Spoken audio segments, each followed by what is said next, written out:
ಇದೇ ನೋಡ ಬಸವರಾಜು ಮನೆ. ಓ ಹೌದ್ರಾ? ಆದರೆ ಅವ್ನ ಮನೇಲಿಲ್ಲ, ತೋಟದಲ್ಲಿದ್ದೀನಿ ಅಂತ ಫೋನ್ ಮಾಡಿದ್ದ. ಅಲ್ಲಿರ್ಬೇಕು, ಬಾ.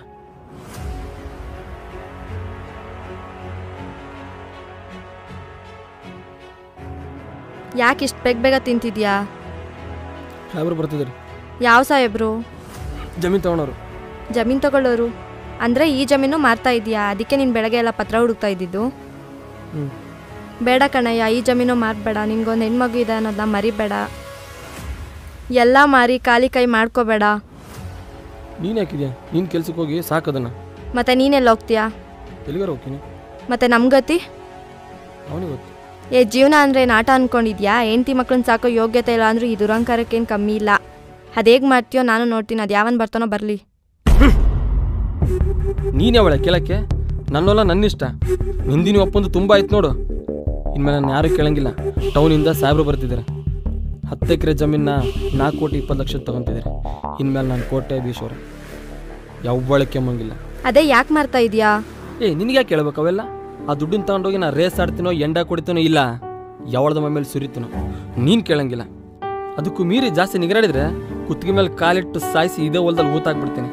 ನಿಮ್ಮಪ್ಪ ಕೇಳಿದ್ರೆ ನನ್ನ ಜೊತೆ ಜಗಳಾಡಿ ಯಾವಂದ ಜೊತೆ ಓಡೋದು ಅಂತ ಹೇಳ್ಬಿಡ್ತೀನಿ. ಸಾಹೇಬ್ರು ಬರೋ ಟೈಮ್ ಆಯ್ತು, ಎದ್ದು ನಡಿ, ನಾನು ಬರ್ತೀನಿ.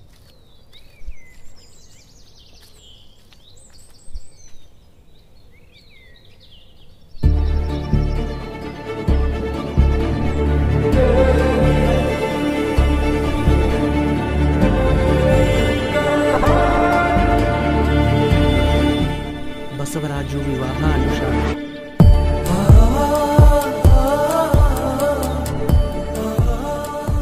ಸಂಜು, ನೀನೇನಿಲ್ಲಿ? ನಾನು ಕೆಲಸ ಮಾಡ್ತಿರೋ ಕಂಪ್ನಿ ಇಲ್ಲಿ ಬಸವರಾಜು ಅನ್ನೋರೊಬ್ಬರು ಲ್ಯಾಂಡ್ನ ಪರ್ಚೇಸ್ ಮಾಡ್ತಾ ಇದೆ. ಆ ಕಂಪನಿ ರಾಯಭಾರಿ ಆಗಿ ನಾನು ಇಲ್ಲಿಗೆ ಬಂದೆ. ಬಂದಮೇಲೆ ಗೊತ್ತಾಯಿತು ಆ ಬಸವರಾಜು ನಿನ್ನ ಗಂಡನೇ ಅಂತ. ಯಾವಾಗ ಬಂದೆ? ಅದೇ ನಿನ್ನ ಗಂಡ ನಿನ್ನ ಮುಖಕ್ಕೆ ನೀರು ಹಚ್ಚಿ ನಿನ್ನ ಕುತ್ತಿಗೆ ಮೇಲೆ ಕಾಲಿಟ್ಟು ಸಾಯಿಸ್ಬಿಡ್ತೀನಿ ಅಂತಿದ್ದಲ್ಲ, ಆವಾಗಲೇ ಬಂದೆ. ಏನು ಅನುಷಾ, ಇವನೇನಾ ನಿನ್ನ ಗಂಡ? ಇದೇನಾ ನಿನ್ನ ಜೀವನ? ನಾನು ಅನ್ಕೊಂಡಿದ್ದೆ ನೀನೊಬ್ಬ ಜಮೀನ್ದಾರನ ಮದುವೆಯಾಗಿ ರಾಣಿ ಥರ ಬದುಕ್ತಾ ಇದೆಯಾ ಅಂತ. ಆದರೆ ನೀನು ಸುಖವಾಗಿಲ್ಲ ಇಲ್ಲಿ. ಇಲ್ಲ ಸಂಜು, ನನ್ನ ಜೀವನನೇ ನಾಶವಾಗೋಯ್ತು. ನನ್ನ ಬಾಳಲ್ಲಿ ಖುಷಿ ಅನ್ನೋದೇ ಸತ್ತೋಯ್ತು.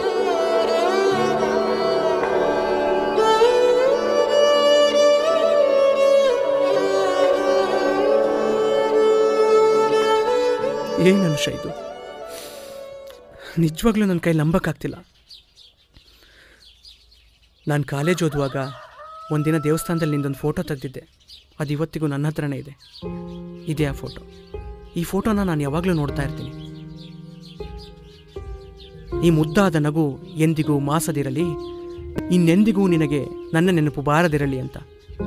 ಆದರೆ ಈಗ ನೀನು ಹೇಳ್ತಾ ಇರೋದನ್ನ ನೋಡ್ತಾ ಇದ್ರೆ ಒನ್ ಟೈಮಲ್ಲಾದರೂ ನಾನು ನೆನಪಾಗಿರ್ಬೇಕಲ್ವಾ? ಪ್ರತಿದಿನ ಪ್ರತಿ ಕ್ಷಣ ನೆನಪಾಗ್ತಾನೆ ಇರ್ತೀಯ ಸಂಜು. ನೀನು ನನಗೋಸ್ಕರ ಆಡ್ತಿದ್ದ ಮಾತುಗಳನ್ನೆಲ್ಲ ಸಿನಿಮಾ ಡೈಲಾಗ್ ಅಂದ್ಕೊತಿದ್ದೆ, ಓವರ್ ಆ್ಯಕ್ಟಿಂಗ್ ಮಾಡ್ತಿದ್ದೆ ಅಂದ್ಕೊತಿದ್ದೆ. ಆದರೆ ಅದು ಆಮೇಲೆ ಗೊತ್ತಾಯಿತು ಅವೆಲ್ಲ ಸಿನಿಮಾ ಡೈಲಾಗ್ ಅಲ್ಲ, ನಿನ್ನ ಮನಸ್ಸಿನ ಮಾತುಗಳು ಅಂತ. ನಿನ್ನ ಯಾಕಾದರೂ ಬೇಡ ಅನ್ನೋ, ಯಾಕಾದರೂ ದೂರ ಮಾಡ್ಕೊಳ್ಳೋ ಅಂತ ಇವತ್ತಿಗೂ ಕೊರಗ್ತಾನೆ ಇದ್ದೀನಿ. ಆ ಪ್ರಶ್ನೆ ನಾನು ನಿನಗೆ ಕೇಳಬೇಕು. ನನ್ನ ಯಾಕೆ ಬೇಡ ಅಂದೆ ಅಂತ. ಜಸ್ಟ್ ಬೇಡ ಅಂದಿದ್ರು ಓಕೆ. ಆದರೆ ನೀನು ನಾನು ನಿನ್ನ ಲವ್ ಮಾಡ್ತಿದ್ದೀನಿ ಅಂತ ಗೊತ್ತಾದ ತಕ್ಷಣವೇ ನೀನು ನನ್ನ ದ್ವೇಷ ಮಾಡೋಕ್ಕೆ ಶುರು ಮಾಡಿದೆ. ಫೇಸ್ಬುಕ್ಕು, ವಾಟ್ಸಪ್ಪು ಎಲ್ಲದರಲ್ಲೂ ಬ್ಲಾಕ್ ಮಾಡಿದೆ.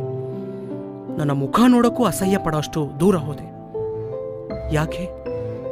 ನಾನು ಅಂಥದ್ದೇನು ಮಾಡಿದ್ದೆ? ನಾನು ಎಲ್ಲಿ ನಿನ್ನ ಒಪ್ಕೊಂಡ್ಬಿಡ್ತೀನೋ ಅನ್ನೋ ಭಯಕ್ಕೆ. ಅರ್ಥ ಆಗಲಿಲ್ಲ. ನೀನು ಮಾಡ್ತಿದ್ದ ಪ್ಯೂರ್ ಲವ್ ನೋಡಿ ನಾನು ಎಲ್ಲಿ ನಿನ್ನ ಒಪ್ಕೊಂಡ್ಬಿಡ್ತೀನೋ ಅನ್ನೋ ಭಯಕ್ಕೆ. ಒಪ್ಕೊಂಡಿದ್ದಿದ್ರೆ ಏನಾಗ್ತಿತ್ತು? ನಾನೇನು ಕಳ್ಳನ, ರೇಪಿಸ್ಟಾ, ಇಲ್ಲ ಕೊಲೆಗಾರನ, ಇಲ್ಲ ಯಾವುದಾದ್ರೂ ಸಮಾಜಘಾತುಕ ಕೆಲಸ ಮಾಡಿದ್ನ? ಹಾಗಿದ್ರೆ ನಾನು ಯಾವುದೋ ಒಂದು ದೊಡ್ಡ ವಿಷಘಾತುಕ ಕೆಲಸ ಮಾಡಿದ್ದೆ ಅನ್ನಂಗೆ ಆಯ್ತು. ಅದಕ್ಕೆ ನೀನು ಅಷ್ಟು ದ್ವೇಷ ಮಾಡ್ತಿದ್ದೆ ಅಲ್ವಾ? ಇಲ್ಲ ಸಂಜು. ಮತ್ತೇನು ಕಾರಣಕ್ಕೆ? ನೀನು ಬಡವ ಅನ್ನೋ ಕಾರಣಕ್ಕೆ, ನೀನು ಇನ್ನ ಲೈಫಲ್ಲಿ ಸೆಟ್ಲ್ ಆಗಿಲ್ಲ ಅನ್ನೋ ಕಾರಣಕ್ಕೆ. ನಂಗೆ ಗೊತ್ತು ಒಬ್ಬ ಹುಡುಗಿಗೆ ಆಸ್ತಿ, ಅಂತಸ್ತು, ಶ್ರೀಮಂತಿಕೆ ಇದೆಲ್ಲದಕ್ಕಿಂತ ಅವಳ ಗಂಡನ ಪ್ರೀತಿ ಇದ್ದರೆ ಸಾಕು ಅಂತ. ಆದರೆ ಅದೆಲ್ಲ ಹೇಳೋಕ್ಕೆ ಚೆನ್ನಾಗಿರುತ್ತೆ, ನಿಜವಾಗ್ಲೂ ಬೇಕಾಗಿರೋದು ದುಡ್ಡು. ಅದಿದ್ರೆ ಪ್ರೀತಿ ತಾನಾಗೆ ಬರುತ್ತೆ ಅನ್ನೋ ನಂಬಿಕೆಯಲ್ಲಿದ್ದೆ.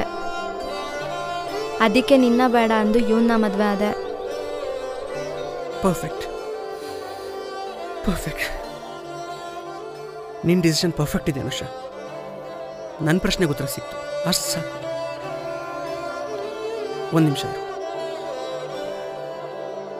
ಇದೇನು ಗೊತ್ತಾ, ಅವತ್ತೊಂದಿನ ನಿನ್ನ ಬರ್ತಡೆಗೆ ನಾನು ತಂದಿದ್ದ ಗಿಫ್ಟು. ಆದರೆ ನೀನು ನನ್ನ ಮಾತು ಆಡಿಸ್ದೆ, ಗಿಫ್ಟನ್ನ ತಗೊಳ್ದೇನೆ ಹೊರಟೋದು.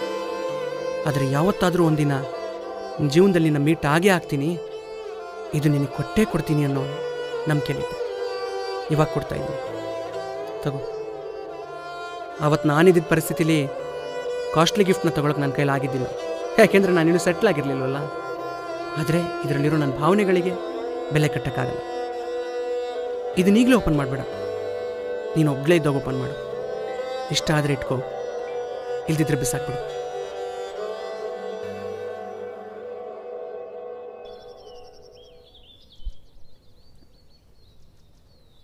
ನಮಸ್ಕಾರ ಸಾಹೇಬ್ರೆ, ನೀವಲ್ವಾ ಫೋನ್ ಮಾಡಿದ್ದು? ಹಾಂ, ಇವರ ತುಂಬ ಹೊತ್ತೇನ್ರಿ ಬಂದು? ನಾನು ಎದೆಯಲ್ಲಿ ಹಿಡ್ಕೊಂಡು ಪೂಜೆ ಮಾಡ್ತಿರೋ ನನ್ನ ಪಾಲಿನ ದೇವತೆನ ಕಾದ ಹಂಚಿನಲ್ಲಿ ಹಾಕಿ ಉರಿತಾ ಇದೆಯಲ್ಲೋ. ಸರ್ ಬಿಡ್ರಿ ಸರ್, ಯಾಕೆ ತ್ರಾಸ ಮಾಡ್ಕೋತೀರಿ? ಬಿಡ್ರಿ ಸರ್, ಇವೆಲ್ಲ ಮಾಡಂಗಿಲ್ಲ ನಾವು. ಅವಳಿಗೆ ಹೇಳೋರು ಕೇಳೋರು ಯಾರೂ ಇಲ್ಲ ಅನ್ಕೊಂಡಿದೀಯಾ? ಯಾರೀ ಸಾಹೇಬ್ರೆ ನೀವು? ನಾನು ಅವಳು ಕ್ಲಾಸ್ಮೇಟು. ನಾನು ಅವಳ ಜೊತೆಗೆ ಓದಿದ್ದು. ಮದುವೆಗೆ ಮುಂಚೆ ಅವ್ರ ತವ್ರ ಮನೇಲಿ ಅವಳಿಗೆ ಎಷ್ಟೇ ಬಡ್ತಾನೆ ಇದ್ರು ಅವಳೊಂದು ಹೂವಿನ ಥರ ಇದ್ಲು. ಈಗ ನೋಡೋ ಹೇಗೆ ಮಾಡಿಟ್ಟಿದ್ಯಾ. ಕಂಡೋರ್ ಮನೆ ಹೆಣ್ಮಕ್ಳನ್ನ ಕರ್ಕೊಂಡು ಬಂದು ಕಣ್ಣಲ್ಲಿ ನೀರು ಹಾಕ್ಸ್ತಾ ಇದೀಯಾ. ಸೀತಮ್ಮನ ಕಣ್ಣಲ್ಲಿ ನೀರು ಹಾಕ್ಸಿದ್ಲಂಕೆ ಉದ್ಧಾರ ಆಯ್ತಾ? ಸುಟ್ಟು ಬೂದಿ ಆಗೋಯ್ತು. ಹಾಗೆ ನೀನು ಬೂದಿ ಆಗೋಗ್ತೀಯಾ. ಸರ, ನಮ್ಮನೆ ಹೆಣ್ಮಕ್ಳನ್ನ ಹೆಂಗೆ ನೋಡ್ಕೊಂಬಂದು ಚೆನ್ನಾಗಿ ಓದಿದ್ರಿ, ನೀವೇನು ಹೇಳ್ಕೊಡೋಕೆ ಬರಬೇಡ್ರಿ. ಚಪ್ಪಲಿ ತಗೊಂಡು ಹೊಡಿತೀನಿ ಮಾತಾಡಿದ್ರೆ ಮಗನೇ. ಏನೋ ಗೊತ್ತು ನಿನಗೆ ಹೆಣ್ಮಕ್ಳ ಬಗ್ಗೆ? ಜೀವನದಲ್ಲಿ ಯಾರ ಮುಂದೆನೂ ತಲೆಬಾಗದಿರೋ ಹೆಣ್ಣವಳು ಇವತ್ತು ನಿನ್ನ ಮದುವೆಯಾಗಿ ತಾನು ಸೋತ್ಬಿಟ್ಟೆ ಅಂತ ಸೋಲೊಪ್ಕೊಂಡ್ಳು. ಯಾಕೆ? ನೀನು ಕೊಡೋ ಹಿಂಸೆನ ತಡ್ಕೊಳಕ್ಕಾಗದೆ, ನಿಮ್ಮಮ್ಮ ಮಾಡೋ ಚಿತ್ರವದನೆ ಎದುರ್ಸಕ್ಕಾಗದೆ. ಏನು ಮಾಡಿಲ್ಲ ನಿನ್ಗವಳು? ನಿನ್ನ ವಾಸನೆ ಬಟ್ಟೆ ಹೋಗಿದ್ದಾಳೆ, ನೀನು ನೆಕ್ ಬಿಟ್ಟೆ ಎಂಜಲ ತಟ್ಟೆ ತೊಳೆದಿದ್ದಾಳೆ, ನಿನ್ನ ಮಗಳಿಗೆ ತಾಯಿಯಾಗಿದ್ದಾಳೆ. ಸಾಹೇಬ್ರೆ, ಎಲ್ಲ ಹೆಂಗಸರು ಮಾಡೋದೇ ಇದು. ಎಲ್ಲರ ಹೆಣ್ಮಕ್ಳು ಇರ್ತಾರೆ, ಇವಳೇ ಸ್ಪೆಷಲ್ಲು. ಎಲ್ಲ ಹೆಂಗಸರು ಹೆರ್ತಾರಪ್ಪ.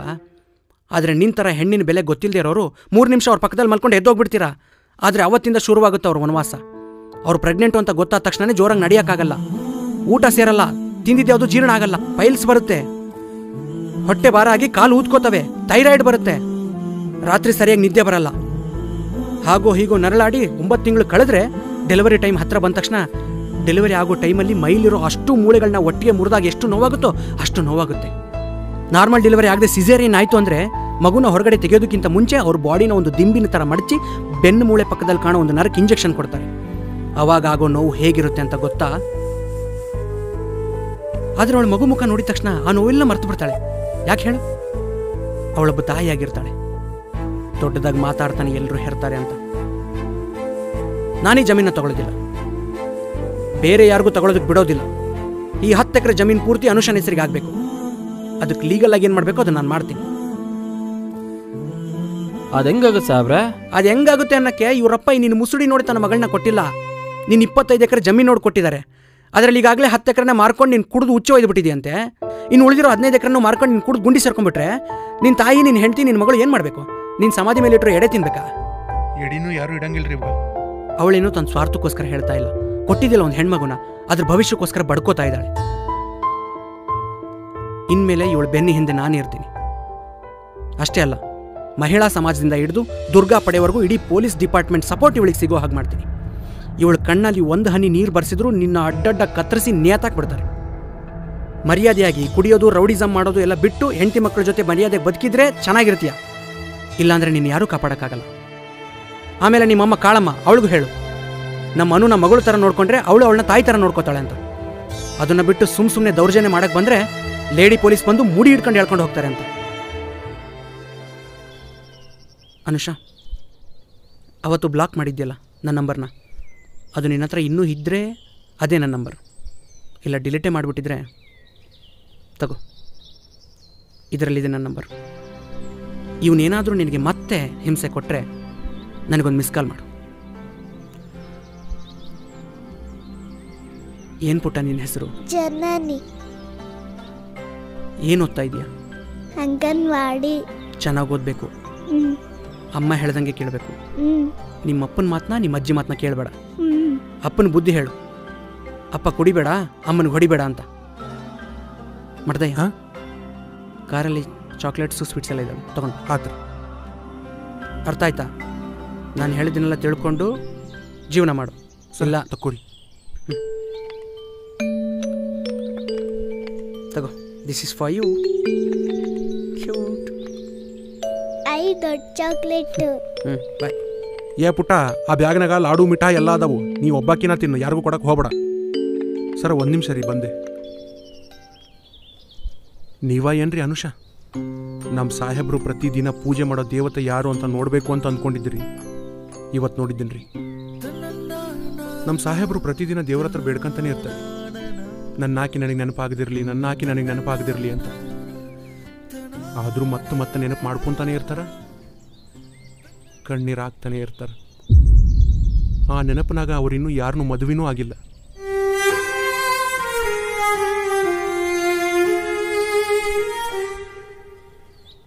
ಅವ್ರನ್ನ ಲಗ್ನ ಆಗಕ್ಕೆ 100 ಮಂದಿ ಹೆಣ್ಮಕ್ಳು ಕ್ಯೂ ನಿಂತರು, ಒಬ್ಬಾಕಿಗೂ ನಿಮ್ಮ ಜಾಗ ಕೊಡವಲ್ರಿ. ಅಂಥ ಸ್ಥಾನ ಕೊಟ್ಟಾರ ನಿಮಗವರು. ಒಳ್ಳೇದಾಗ್ಲಿ ಸರ. ನಿಮ್ಮ ದೇವತೆ ಹೇಳೋದು ನೋಡಿದರೆ ಆಕಿ ಗಂಡ ಕುಡಿಯೋ ರೇಂಜ್ಗೆ ಇನ್ನೊಂದು ವರ್ಷ ಬದುಕ್ಬೋದು. ನೋಡ್ರಲ್ಲ, ಮತ್ತೆ ಟ್ರೈ ಮಾಡಲ್ಲ ನಿಮ್ಮ ಆಕಿಗೆ.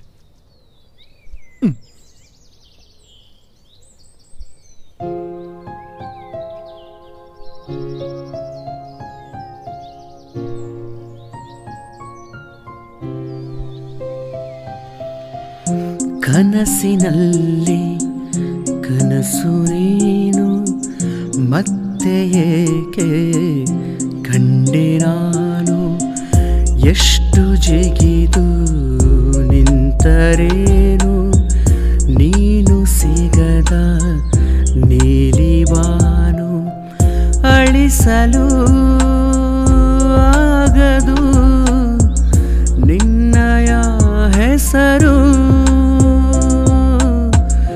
ಎಂದಿಗೂ ಹಸಿರು.